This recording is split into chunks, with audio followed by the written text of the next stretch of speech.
you talked about giving away titles early on. So what impact does that have when they come to you, and how does it stymie you in some ways as you look to help them grow down the line? So just this week, a seed company wanted to hire their first sales executive, and they were throwing out the chief revenue officer title. And I guess, so even if he wants to do that, that's fine, it's his call.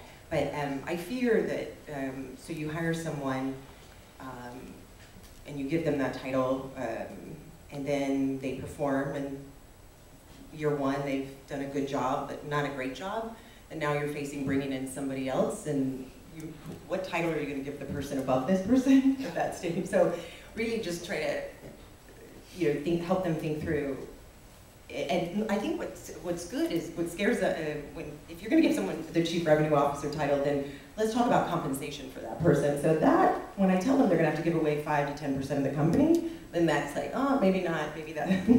So there's a couple of things that start to make them think through what that means. What does chief revenue officer mean? I mean, if they want to put it on the card, let them put it on the card, but like inside, I think head of sales is fine. So I could keep going on like. And Alan, when you think about maybe the individual contributors that you bring in, because I think there's two schools of thought, one around just bringing a sales rep who's already doing it in the field, because that's their day in and day out job, and so they're closer to the market and probably sharper with their sales skills. And some people say you need somebody with management experience so you can scale around them, who brings maturity to the table. When you look at hiring the first salesperson within that organization, who is the individual contributor, what are the attributes that you would look for in that person? Well, it's an interesting question. I would actually take it back to who owns the product and how sales-minded they are or are not. So for example, when Jigsaw, the company that was sold to Salesforce a few years ago, they created this crowdsourced database that salespeople and HR people can use to find people that you're looking for. Jigsaw started with 2 dudes from Craigslist that said they could sell, and had no idea how to use Salesforce.com, CRM application, but they had these traits and interests and qualities that they wanted to sell. Now, Jigsaw was founded by a guy who leads sales. So it was okay to do that. Now, alternatively, if you don't have that sales wiring, you would probably want to bring somebody in that is significantly more sales-minded versus just hiring a couple guys off the streets that are interested in getting into sales. So I think it depends upon if you're a product organization, or if you have product and sales in you, or if you're a salesperson that at heart, but you happen to create this awesome product that people want. So I think there's a variety of different realities that could come about here. And Mitch, what about the size of company that you want somebody to come from, or the experiences they've had in the past that have molded them into who they are today? Do you think, when you're in a startup environment, is it worthwhile pulling somebody out of a large, well-known company like Salesforce, or do you want somebody that's scrappier, maybe that knows it's not going to be a bed of roses, that has to create their own demand generation engine themselves? So I think you got to look at the individual. You look at David, who has young startup experience, plus Salesforce goes back to startup.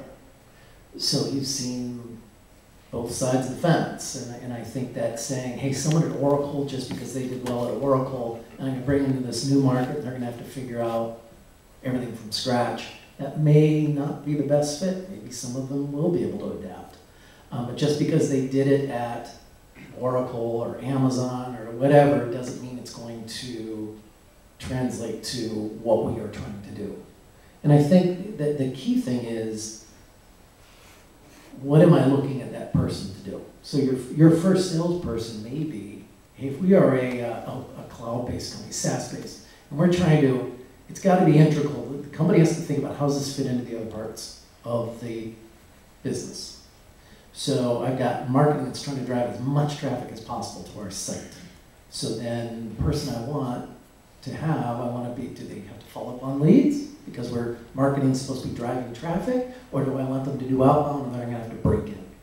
What's kind of the skill set that I'm looking for given my initial, what I think is gonna be my initial go-to-market motion, whether it's enterprise software on-prem, which I play in, or cloud, which some of these SaaS guys play in. And you'll have different skill sets of the initial people you're gonna bring on. I wouldn't bring on someone from Oracle, and I don't mean this in a negative way, to do a cloud business. They're kind of figuring out their cloud strategy. Generally, Salesforce, they've started it. Gio, when you think about that again in the portfolio companies, have you seen any sort of continuity where you get success time and time again with that first salesperson? And if so, what does that typically look like? I'm not sure I understand the question. I'm sorry.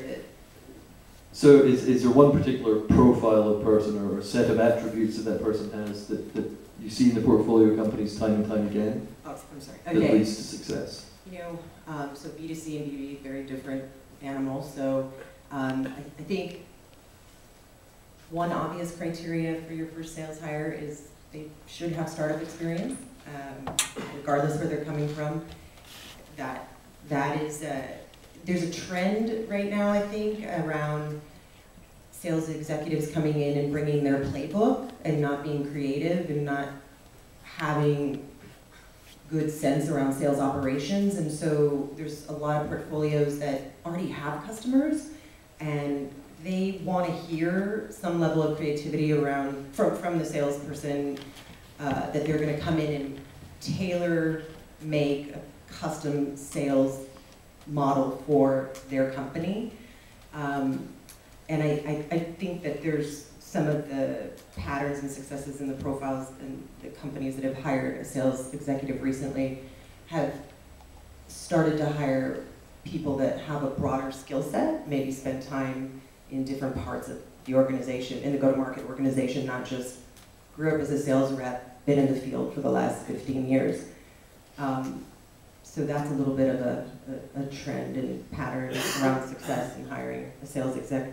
I don't know about domain expertise being that important anymore. I think in security it's probably important because you're selling to an individual in the enterprise that if you don't have that experience, that's gonna, I think that's probably one area. It feels like everything in enterprise right now, unless it's really complex and a technical product, that's a different type of sell versus just an app. But I think enterprise right now, everyone's crossing over a lot. And what about yourself, Alan, in early stage? Boy. One of the things I haven't heard is somebody that's as passionate about what you're doing as you are. Which I think is really important that they get in the boat and row with you, because it is going to be a real iterative process where the line of communication is clear and open so that you guys can be able to shape and form this thing as you get feedback from the market. So to find an individual, whether they've been selling for 15 years or they've been working a cell phone booth at the mall and they want to break into technology or something or another, them being as passionate about what you're doing as you are is critical.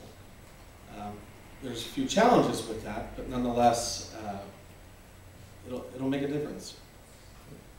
And what about culturally, David? I mean, how do you go about finding somebody that aligns with the culture of the company? They talk a lot about salespeople destroying the culture of these early stage companies sometimes, and they've got a bad reputation for it. So how do you find that person that enables you to continue to grow together? Yeah. So a couple of things. I don't think big company salespeople make good first salespeople in a startup. It is a lot easier if you've sold for 15 years at an Oracle or an SAP, you have it on your card, people will return the call. If you have, some random name no one's ever heard of, people are not going to return that call. And you get, there is a scrappiness that you have to have as a first person in a startup that you typically don't have that muscle memory if you've been in a big company for a long time. So the second thing is, I think to Gia's point, I don't think it matters where you've been. We look at 5 core competencies. I don't care if you've worked in enterprise software, I don't care if you've worked selling cell phones in a mall, it doesn't matter. So the 5 that we look at, and I think this holds true if you are looking for your first rep or you're looking for 100 reps as you get to scale. The first is intellectual horsepower. You just have to hire people that have that intellectual horsepower, because at the end of the day, we're not selling feature functions. It's not like, you know, years ago where you memorized all the features, they didn't change for 3 years on a release, and you would just go pitch the same demo over and over again. You know, Monkey could do that. I don't think that's the world we live in anymore. The second is technical aptitude. Really important. You're going to be selling to lines of business. You're also going to be selling to CIOs. You do not want a rep to be on his or her way to a sales call with the CIO, get a call from their SE saying, hey, look, I can't make it, and have the rep have to cancel the call. It doesn't work. So technical aptitude is the second one. The third one is you have to find people that have a genuine passion for customer success. So it's the passion you have internally for the product, but it's also a dedication and a passion to make the customer successful. The individual that signs the PO, that puts their job on the line for this deal, as well as the organization itself. So one of the things, you know, we've done at Yammer is, if you are interviewing for a job at Yammer, I'm not going to ask you for references of people that you've worked for. I don't care about that. Because all of us, I don't care how bad you are, there's somebody that's a buddy of yours you've worked with that'll take that call. But what we do insist on is that you provide a reference from a customer that you sold to. And you know, we see a lot of reps out there that have done $50, $100 million deals, but they cannot give you a single customer as a reference. They don't get hired. The fourth one is, and all of us sort of live this, and I think we're all sort of crazy for doing so, but we do, is if you're in a startup, you love the frenetic environment, the pace of change. You have to hire people that truly love and seek out that frenetic environment. Otherwise, it's just overwhelming and they drown.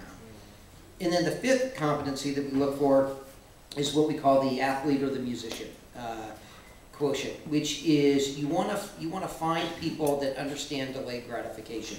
You don't want people to do quick, easy deals that don't have value just because they want to get a commission check to go party in Vegas this weekend with their buddies. So, you know, what we have found over time, if you look at great sales leaders, great engineering leaders, great product leaders, great recruiting, talent development leaders, they really understand delayed gratification. So, you know, it doesn't mean you have to play Division I football, but it means you have to understand either because you played chords on your guitar till your fingers bled, or you know, you ran bleachers until you threw up, or suicides until you passed out on the basketball court. Whatever it is, you understand that delayed gratification. And if you can do that, what happens is you find the reps build really high quality deals. And that's what you want. A lot of times what you find in startups is they'll get some, you know, scrappy kids out there, they'll sell a bunch of deals, they'll go to Gigya and they'll say, hey, we got 30 customers, give me a bunch of money. They, you know, Gigya gives you a bunch of money, and then a year later all those 30 customers have attrited. Because they're bad deals. No one stayed around to make them successful. It was just sort of a turn and burn. And that makes it really hard because then you have to retrench again. The other thing is culture is really, really important. We don't have a chief revenue officer. Actually, I hate that title. I think if I was a prospect and someone came in with a chief revenue title, that would really sort of bum me out and freak me out a little bit. Because it's really clear that person wants one thing, which is money, and as soon as I give it to them, they're going to run with their hair on fire. And that's not what I want. I want somebody who's going to partner with me. So, I see Yammer right back there. So, you know, one of the things that we always think about is we don't have a sales org at Yammer. We have a customer success and a customer engagement team. And we have people that play different roles. Some drive revenue, some, you know, drive post-sales adoption and engagement. But culture is really important. And the one rallying point you have, most companies today, really good startups are going to be product companies. But the one area that an engineer and a salesperson can rally around is customer success. Engineers get really psyched when they see a customer change the world in their organization because of the product that that engineer built. And so it's a common bond that you can have throughout the organization, whether you're product finance, engineering, customer success, support. is around, you know, driving that customer success. So if you can find someone who has that in common, the rest of the culture stuff tends to take care of itself.